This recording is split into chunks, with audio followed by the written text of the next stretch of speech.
ब्रह्मानन्दं परमसुखदं केवलं ज्ञानमूर्तिं द्वन्द्वातीतं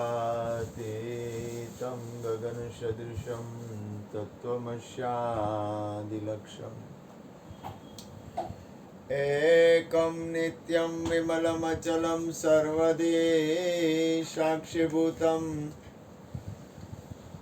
भावातीतं त्रिगुणरहितं सद्गुरुतं नमामि।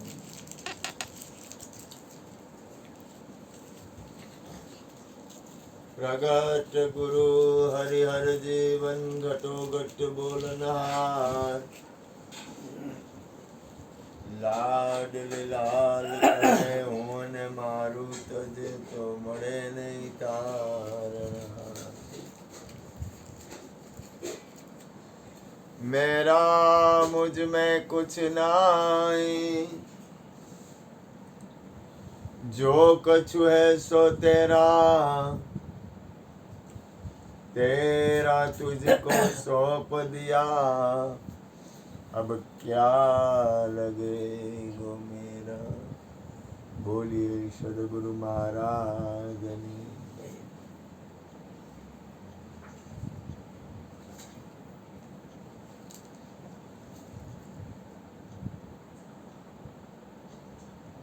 કંઈક માનું તો જો હે કંઈક માનું તો જો અહીંયા આપણે ભેગા થયા છીએ ગુરુ કૃપાથી, અથવા અહીંયા કોઈ પણ આવે છે તો માનું છે સત્સંગ, ભજનનું, પરમાત્માના કીર્તનનું, ધ્યાનનું, સ્મરણનું, પરમ અર્થનું, એટલે પરમાર્થ. પરમાર્થનો અર્થ થાય પરમ અર્થ.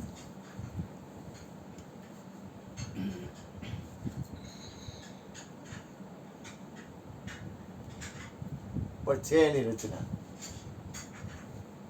ક્યારે, કઈ રીતે, કેમ, કોની કરુણા હોય અને હાલે છે એ સદગુરુની કૃપા છે. દાખલા તરીકે આપણે સાંઈ બાબા લઈએ તો સાંઈ બાબાને લઈને તો અહીંયા તમામ ધર્મ સંપ્રદાય અથવા તમામ વાતાવરણ વાળા લોકો શિરડી જાય, બધા આવે. અહીંયા કોઈને મનાઈ ન હોય, અહીંયા ગમે આવે, જજે આવે, વકીલે આવે, વડાપ્રધાને આવે, બધા આવે. ક્યાં તો કે શિરડી. એમ આપણે પ્રેમાનંદને લઈ, વૃંદાવન વાળા પ્રેમાનંદ નામ છે ને, તો એની પાસે તમામ લોકો આવે, દુખી સુખી, ધર્મવાળા, સંપ્રદાયવાળા, સંસારી, કારણ કે એ એક બાનું છે. એ બધા આવે. કોઈ પણ હશે, તું જોજે, કોઈ પણ મહાપુરુષ હોય, કોઈ પણ સંત હોય, કોઈ પણ હોય, એના દરબારમાં બધા આવે. હિન્દુ આવે, મુસલમાન આવે, શીખ આવે. મોરારી બાપુની કથા રહી તો એમાં સુનીતા આવે, પછી સાંઈ બાબા વાળા આવે, પછી કોઈ પણ ધર્મ વાળા હોય, શીખ વાળા હોય તો એ આવે. બધા ધર્મ વાળા કોઈ પણ જગ્યાએ જ્યાં હરિગુરુ સંતોનું સત્સંગ ચાલતો હોય, જ્યાં ભજન હાલતા હોય, ત્યાં દરેક વ્યક્તિને એલાવ હોય.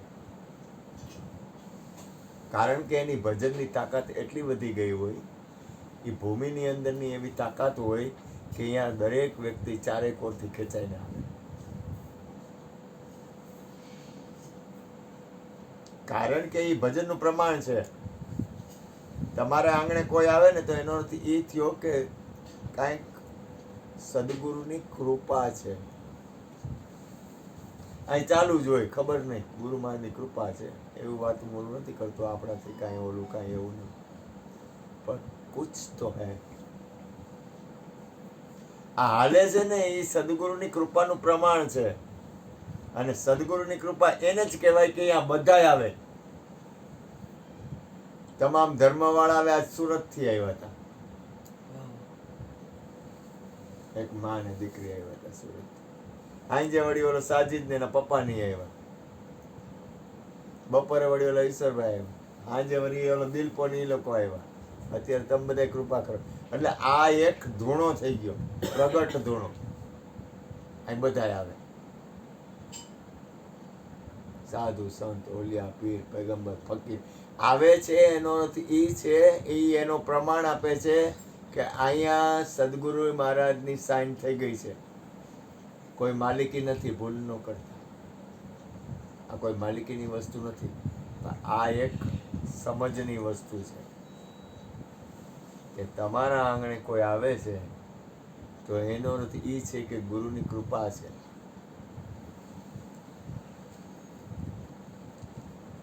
કારણ કે ગુરુએ એમાં સાઇન કરી છે કે તારા આંગણે આખું વિશ્વ આવશે, અને દરેકની અંદર એક જ પરમાત્મા છે, પણ એ આવશે ખરી ગમે એ રૂપે. ઓલો ભાઈ આજે આવ્યો ને, ઓલો જાડિયો હતો ને, આનો ભાઈ હતો ને, એ કોઈ દી અહીં ન આવે. જેનો જન્મદિવસ હતો ને તમને ચોકલેટ લેવા ન મોકલ્યો, એ અહીંયા ન આવે કોઈ દી અંદર, પણ એ આવ્યો. એટલે એક વસ્તુ યાદ રાખો, કાંઈક પરમાત્માની કૃપા હોય તો જ આપણે આંગણે કોક આવે. આ ધ્યાન રાખવું, ખાસ ધ્યાન રાખવું. આપણા કુટુંબના આવે એ મહાનતા નથી, એ જરૂરી છે, કુટુંબના હોવા જ જોઈએ, પણ જેને કાંઈ લેવા દેવા નથી એ આવે છે. એ સત્સંગ ભજન અથવા આ ગુરુનો દ્વાર છે એટલે આવે છે. શીખ ધર્મમાં જાઓ તમે અમૃતસર, તો અહીંયા તમામ ધર્મવાળા આવે, અને કેવડું મોટું લંગર હોય, અને કેવડી સેવા કરે ખબર છે? તમારી રાળ ફાટી જાય. જલ પાય, અમૃત કહે ને, પાણી પાય ને અમૃત કહે, અને તમને ટુકડો આપે ને તો આ રીતે આમ એનો ભાવ, એની તમારા અબજોપતિ લોકો હોય ને, તમારા બૂટ છે ને એ સાફ કરે. અબજોપતિ લોકો, તારા ચંપલ હોય ને એ બાઈ હોય ને હાડીથી લુવે, અબજોપતિની દીકરી એવી સેવા કરે. આ રણછોડદાસજી બાપુ જુઓ, ત્યારે જીવન છે ને, જીવન એ આપણને મળ્યું છે ને, એનો સદુપયોગ કરવા માટે મળ્યું છે, નહીં કે પોતાના સ્વાર્થ માટે. પોતાના સ્વાર્થ માટે જે ખાય છે ને એ પાપ ખાય છે. જે ફક્ત અને ફક્ત પોતાના સ્વાર્થ માટે જીવન જીવે છે ને એ પાપ ખાય છે. એ મરેલો જ છે, જીવતો મરેલો. જે ફક્ત પોતાના સ્વાર્થ માટે, પોતાના માટે જ જીવે છે ને, એ જરૂરી છે, એનું ના નથી પાડતો, પણ ફક્ત ને ફક્ત પોતાના માટે જ જીવે છે ને એ સ્વાર્થી છે, પાપ ખાય છે. કારણ કે તમારી અંદર કોઈ પણ વસ્તુ હોય એ ખરેખર જુઓ તો આમાં આપણું કાંઈ છે, પણ બહુ અઘરું છે સમજવું. આપણું કાંઈ નથી ને એ સમજવું ને એ બહુ કઠિન છે, બહુ અઘરું છે. એ નક્કી નથી થાય એમ. અને આ તો હું તો કહું કે આ એક એવી બધી કરુણા છે આપણા ઉપર કે આખા ગામના સેન્ટરમાં અને સત્સંગ અને ભજન અને આ રીતનું વાતાવરણ, હરિહરનું ને આ પ્રસાદનું ના જે એની કૃપા છે એ બનવું નહીં અઘરું છે. કાંક ગામની બહાર હોય, કાંક કોઈક સાધુની મઢી હોય, કાંક કોઈક સાધુનો આશ્રમ હોય, કાંક કોઈક એવી જગ્યા હોય, અહીંયા હોય, અને અહીંયા એની રીતે હોય. આખી એ ગતિ ફરી જાય એમ. જ્યારે આ તો ગુરુની કૃપાથી ગામની વચારે કોઈ પણ જાતનું કોઈ પણ આવરણ નહીં, અને હરિગુરુ સંતોના ગુણ ગવાય, સત્પુરુષોની વાતો થાય. હરિગુરુ સંતો આજે આ રામકૃષ્ણ પરમહંસનો આશ્રમ છે, પણ જો એ તમે અહીંયા બધાને આવવું પડે, બધાને જવું પડે, કારણ કે અહીંયા એની કમાઈ છે, બેલેન્સ છે. એમ આપણા ઉપર સત્પુરુષોની કમાઈ છે, સત્પુરુષોની બેલેન્સ છે. આમાં ગુરુનું છે એ નક્કી રાખવું, આપણું નથી. અને ગુરુનું છે ને, ગુરુની કૃપા છે એટલે છે. આજે જ રજનીશથી હું વાંચતો હતો, તો રજનીશજીએ જે આશ્રમ બનાવ્યો હતો એમાં હજારો માણસો આવતા.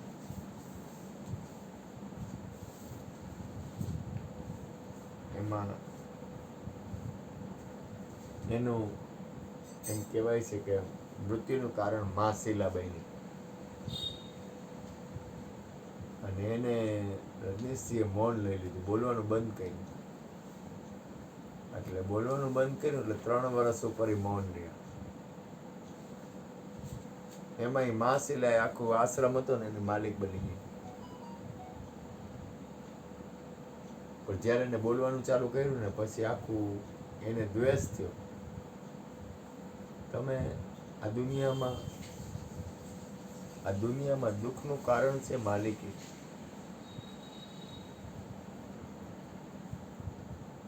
સદગુરુ દયાળુ છે ભાઈ, બહુ. હું તો ચોખ્ખા ગુરુ છે. આ બધી મારે અમુક વસ્તુ તો કઈ રીતે સમજાવવી. આ બધી વસ્તુ છે ને, આ પરમાત્માનો રાહ છે ને થોડો કઠિન છે, અઘરો છે. હરિનો માર્ગ છે સુરાનો. તમે ઘરે રહીને કાંઈ કરો ને એ વાત અલગ છે, પણ અહીંયા જે બને ને એ વાત આખી અલગ થઈ જાય. ઘરે તમે કરતા હો કે તું તારી ઓફિસમાં કર, તો એ આખું ધન્ય છે. તને હું ઓલું ના નથી પાડતું, તારી કલ્યાણ થાય મારા બા. પણ એ વસ્તુ છે ને, એ એક ધંધો થઈ ગયો, એક જાતનો વહીવટ થઈ ગયો. જ્યારે આ વહીવટ નથી. તારો જીવ સારો છે એટલે તને કાંઈ એમ કંઈ ઘટે નહીં, તો તારો આત્મા સારો છે એટલો પરમાર્થી છે. તું દુખિયા ને કોઈ પણ હોય અથવા તને કોઈ એવું લાગે તો તું એનું, મને ખબર છે આજથી નહીં પહેલેથી. હું તને આ પતિવર્તી ગુરુજી ગુરુ કૃપાથી એક વાત કરું. હું ક્લાસ હલાવું છું ને પતિવર્તી, પણ દાન જ કરવું એમ, પૈસાનો ભાવ. મને ખબર છે, દાન જ. મને ખબર છે. અને તને રૂપિયાવાળા કરતા હમણાં કાલ અમારે એક શાંતિભાઈ આવ્યા હતા. એ કે રૂપિયાવાળાની સેવા કરવાનું બંધ કરી દીધું, હવે ગરીબની સેવા કરવી છે. રૂપિયાવાળા રહ્યા ને એ એની અંદર એક આખી ગતિ અલગ હોય. રૂપિયાવાળાની સેવા નથી કરવી કે બબુ ચા પાણી થઈ ગયા દઈ દો બેટા. એ કે રૂપિયાવાળાની સેવા નથી કરવી કે, નહીતર એ માણસ ગમે એની સેવા કરે. કાલે બોલ્યા કે રૂપિયાવાળાની કોઈ સેવા કરવી નથી કે હવે થાકી ગયો. રૂપિયાવાળાની સેવા કરવામાં એ લોકો છે ને, એને તો પૈસા, એની આખી ગતિ અલગ થઈ જાય.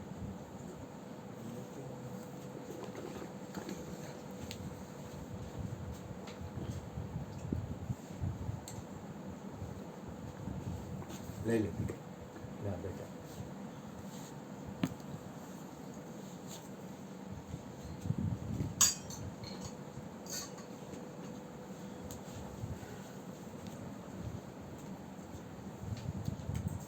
કારણ કે તમે એક વસ્તુ થોડુંક, મારો નાથ, હું તો અંદરથી પ્રાર્થના કરું કે મારો નાથ લાજ રાખે. કાના બહુ અઘરું છે કાના. આ છે ને, ભલે એવું નથી પણ આ છે ને, આ તો બોલાય નહીં, ગુરુની કૃપા છે, બાકી નો હાલે. સાચું બોલસ ને તું? સત્ય જ વાત છે. નો હાલે ને. અહીંયા ગુરુજી એક વાત કરું, ઘણી જગ્યાએ લાખો માણસ જાય છે. આજના યુગ પ્રમાણે, સમય પ્રમાણે છે ને, ખોટી જગ્યાએ જાય છે. હા, આ યુગ ચાલુ થયો ને ત્યારે 3 થાંભલા કપાઈ ગયા, ધર્મ, અર્થ અને મોક્ષના. એક થાંભલો રહ્યો કરી સતનો, ને એવા હોય એ આવે, એના હોય ને એ જ બાકી નો. એટલે હું તો ગુરુ મહારાજનો ઉપકારી છું, કારણ કે ગુરુના ઋણમાંથી કોઈ છૂટી ન શકે. ભલે ગુરુને કાંઈ લેવા દે. એક વસ્તુ યાદ રાખજો, ગુરુ કેવાય, ગુરુ કેને કહેવાય ખબર? ગુરુ એવા દયાળુ હોય, એનો પ્રેમ હોય ને એમાં ફેર ન પડતો હોય. ગુરુ હોય ને, ગુરુ જ છે. તો ગુરુનું પદ એવું છે. ગુરુ વ્યક્તિ એવી છે, ગુરુનું પદ એ ને એની અંદર એમાં કાંઈ ઓલું ન થાય, એમાં કાંઈ ફેર ન પડે, કાંઈ ફેર નહીં પડે. કદાચ દાખલા તરીકે કોઈ પ્રસંગ હોય, કાંઈ પણ બને, કાંઈ પણ વાતાવરણ, પણ પરિણામે તો મૂળ એની સ્થિતિમાં જ હોય. મહાશિલાએ ઓશોનું આ રીતે કર્યું વાતાવરણ, પણ પરિણામે તો ભલે એને સજાઈ મળી, આ તે જે કાંઈ થયું હોય એ આખી વાત અલગ છે, પણ પરિણામે ઓની જે સ્થિતિ હોય ને, સ્થિતિ એની એમ ન મળી. સમજેનું કહો બાબુ? દાખલા તરીકે મારા જીવનમાં કોઈ પણ પ્રસંગ બને, પણ મારી સ્થિતિ હોય ને, મૂળ સ્થિતિમાં આવું ને એટલે એમાં ભેદ ન હોય. એમ ગુરુ કોઈ દી ભેદવાળું ન હોય, ગુરુને ભેદ ન હોય, ગુરુને કોઈ દી ભેદ ન હોય, કારણ કે એની અંદરની સ્થિતિ જ હોય, એની અંદરની એક એવી સ્થિતિ હોય કે પરિણામે પોતાની મૂળ સ્થિતિમાં હોય. દાખલા તરીકે કાંઈક સુખ દુઃખ આવે, કાંઈક લાભાની થાય, કાંઈક માન અપમાન થાય, કાંઈક રાગ દ્વેષ થઈ જાય, કાંઈક બીજું એ બધું સંસાર છે, એવું બધું હાલ્યા કરે. પરિણામમાં ગુરુ એની જગ્યામાં હોય, એની સ્થિતિમાં હોય, એમાં એને ફેર ન પડે, કારણ કે એને ખબર છે આ એક ગતિ છે. અને હું તમને કહું, જે કાંઈ છે આજે ઓલા સાજીદના પપ્પા ભાઈ જુનાગઢ જવાના હતા, એટલે એને આજ વયું જવાનું હતું, એટલે કે બાપુ હું પગે લાગી જાઉં, બાપાના લાગી જાઉં, કાંઈ પપ્પા આવ્યા, કાંઈ વાંધો નહીં, લાગી જાય. તો એને કીધું કે આ ભૂમિનો પ્રતાપ, અહીંયા ભજન કોઈ એવું વાતાવરણ છે, અને આ વસ્તુ છે ને, આ વસ્તુને ખાલી ટકાવી રાખવાની છે. પૈસા છે ને, પૈસા એ વ્યવહાર છે, સત્ય છે ને એની તોલે પૈસા નથી, અને સત્યને ટકાવવા માટેનો પ્રયત્ન હોવો જોઈએ. સત્ય છે ને એને ભલે સત્ય એની પોતાના પગ ઉપર છે, તો આપણો ઉદ્દેશ એવો જોઈએ સત્ય કઈ રીતે ટકે. પણ એટલી બધી પીડા, સત્યને ટકાવવા માટેની પીડા એટલી બધી,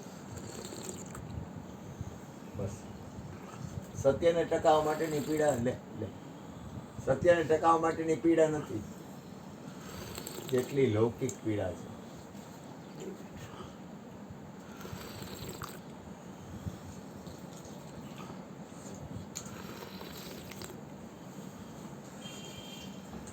અને એ તો આ તો હું તો કહું છું, ખબર નહીં કુછ તો હે, બસ એટલી મને ખબર.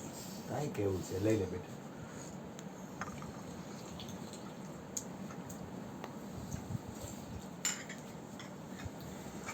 કાંઈ કેવું છે, ખાસ યાદ રાખજો, કાંઈ કેવું છે,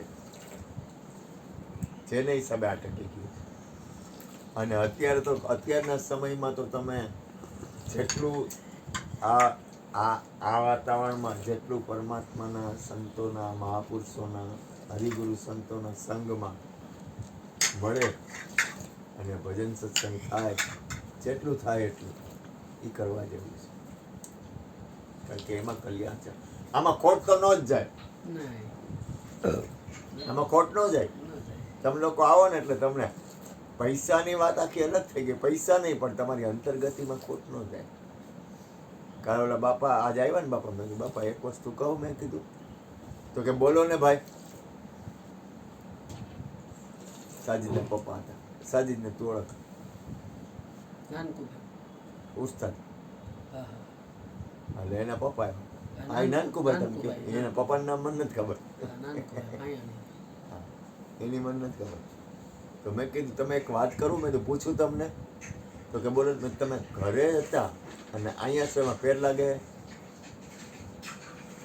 1.5-2 કલાક બેઠા, મેં તમને ફેર લાગે છે કાંઈ કરતો નહીં. હમણાં વાતાવરણ ફરી જાય, આ જગ્યા, આ ભૂમિ, આ વાતાવરણ, આ દિવ્યતા, તમે કાંઈ ન કરો ને, કાંઈ ન કરો ને, છોકરા તું ખાલી અહીંયા આમ તો આવશ ને, તને કાંઈ ખબર તોય તારું કલ્યાણ. કારણ કે હરિગુરુ સંતોની જગ્યામાં એક એવી ઉર્જા હોય, એક એવું વાતાવરણ હોય, એક એવી દિવ્યતા હોય. એટલે મારા બાપ થોડુંક સત્યને મહત્વ આપવું, વ્યવહાર વહીવટને મહત્વ ન આપો, સત્યને મહત્વ આપો. સત્યની કિંમત કરવી. વ્યવહાર વહીવટ છે ને આઈની શોભા. આપે કાકા વધારે, આપે વધારે. અને સત્યને, કારણ કે સત્યને લઈને સંસાર છે, સંસારને લઈને સત્ય નથી. પરમાત્માને લઈને આ સંસાર છે, સંસારને લઈને પરમાત્મા નથી. પણ એ વસ્તુ સમજાવીને બહુ અઘરી છે, કારણ કે માણસ છે ને એની અંદરની સ્થિતિ છે ને એ વિચારની શક્તિ છે ને એ ટૂંકી છે, વિશાળ નથી બનતી. વિશાળ હોય ને તો એને સત્યની કિંમત હોય કે સત્ય કઈ રીતે, સત્યમાં કેટલી રીતે આપણી સ્થિતિ બને છે, આપણે સત્યને કેટલી રીતે પરિપક્વમાં ને એમાં સ્થિર કરી શકીએ. એટલે અને અત્યારના સમયમાં હું તો તમને હૃદયથી કહું, અત્યારના સમયમાં આ વસ્તુ જેટલી પૂરક અને જેટલું તમે એમાં પરિપક્વતા અને જેટલું વધશે ને, માણસો વધારવા માટે નથી કહેતો, પણ જેટલું ભજન વધશે ને એમાં વિશ્વનું કલ્યાણ થાય. મહાપુરુષો કહે છે કે સત્પુરુષનું યોગ બળ એમાં વિશ્વ આખાનું કલ્યાણ. આ સત્સંગ છે એમાં આખા વિશ્વનું કલ્યાણ છે એમાં. બોલો સદગુરુ મહારાજ, ગોરધનભાઈ બોલો. હરે ભગવાન. તમે બોલો ને.